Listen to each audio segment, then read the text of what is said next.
Hello, thank you for joining me today. We're reading through A Course in Miracles, the daily lessons, and we are on workbook lesson 127. There is no love but God's. Perhaps you think that different kinds of love are possible.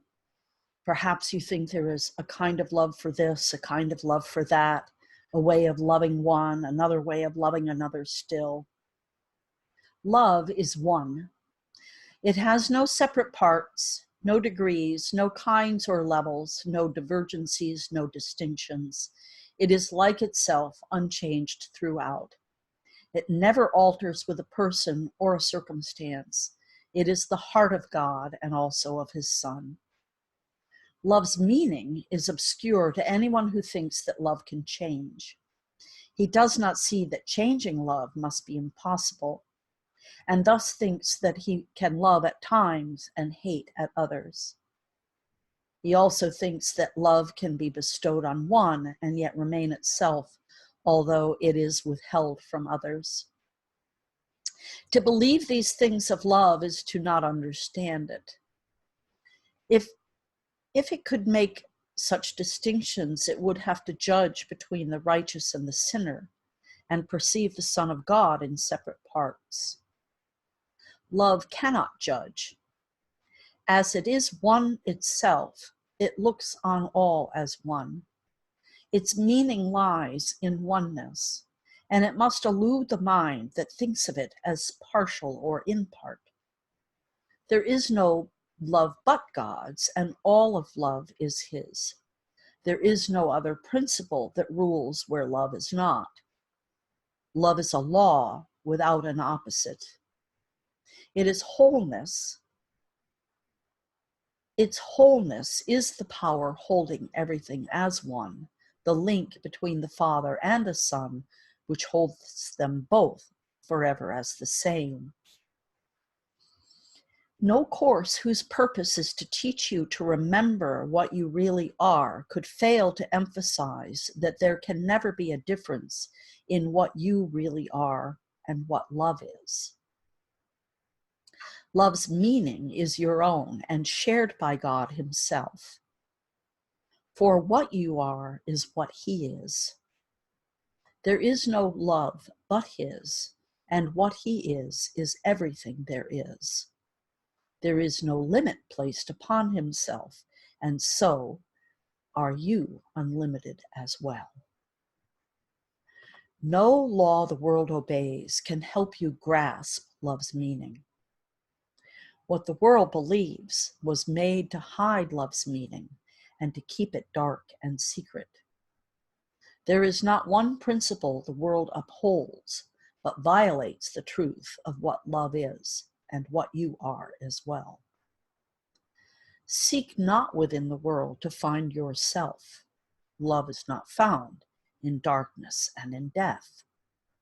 Yet it is perfectly apparent to the eyes that see and ears that hear love's voice. Today we practice making free your mind of all the laws you think you must obey, of all the limits under which you live, and all the changes that you think are a part of human destiny. Today we take the largest single step this course requests in your advance towards its established goal.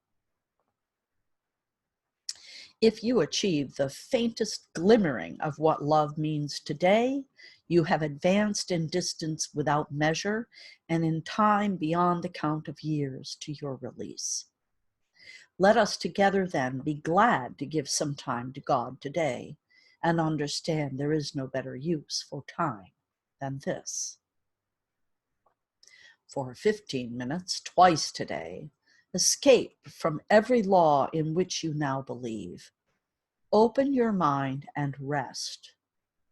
The world that seems to hold you prisoner can be escaped by anyone who does not hold it dear. Withdraw all value you have placed on its meager offerings and senseless gifts, and let the gift of God replace them all. Call to your Father, certain that his voice will answer. He himself has promised this. And he himself will place a spark of truth within your mind wherever you give up a false belief, a dark illusion of your own reality and what love means. He will shine through your idle thoughts today and help you understand the truth of love. In loving gentleness, he will abide with you as you allow his voice to teach love's meaning to your clean and open mind. And he will bless the lesson with his love. Today, the legion of the future years of waiting for salvation disappears before the timelessness that you learn, of what you learned. Let us give thanks today that we are spared a future like the past. Today, we leave this past behind us, never more to be remembered, and we raise our eyes upon a different present. A future dawns unlike the past in every attribute. The world in infancy is newly born, and we will watch it grow in health and strength to shed its blessing upon all who come to learn to cast aside the world they thought was made in hate to be love's enemy. Now they are all made free along with us. Now are they all our brothers in God's love. We will remember them throughout the day because we cannot leave a part of us outside our love if we would know ourselves. At least 3 times an hour, think of one who makes the journey with you and who came to learn what you must learn. And as he comes to mind, give him this message from yourself. I bless you, brother, with the love of God, which I would share with you. For I would learn the joyous lessons that there is no love but God's, and yours and mine and everyone's.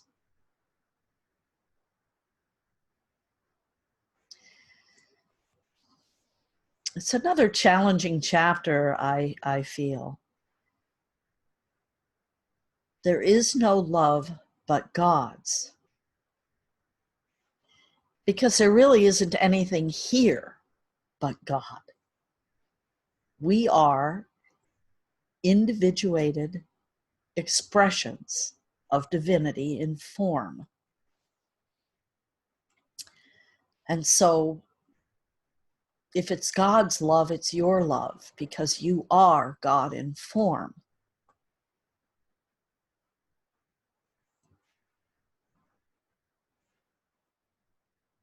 So our instructions are for 15 minutes twice a day. You basically I think of it as meditation. Those are the words I use. Open your mind and rest.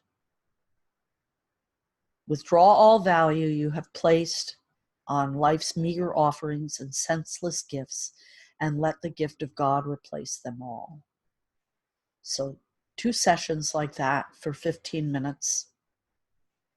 And then also every 15 minutes. Well, I guess it's not every 15 minutes. It's at least 3 times an hour. So anywhere from 20 minutes on, 15 minutes, somewhere in there. At least 3 times an hour. Think of someone who makes the journey with you and who came to learn what you must learn. And as they come to mind, give them this message from yourself. I bless you, brother or sister, with the love of God, which I would share with you. For I would learn the joyous lesson that there is no love but God's, and yours and mine and everyone's.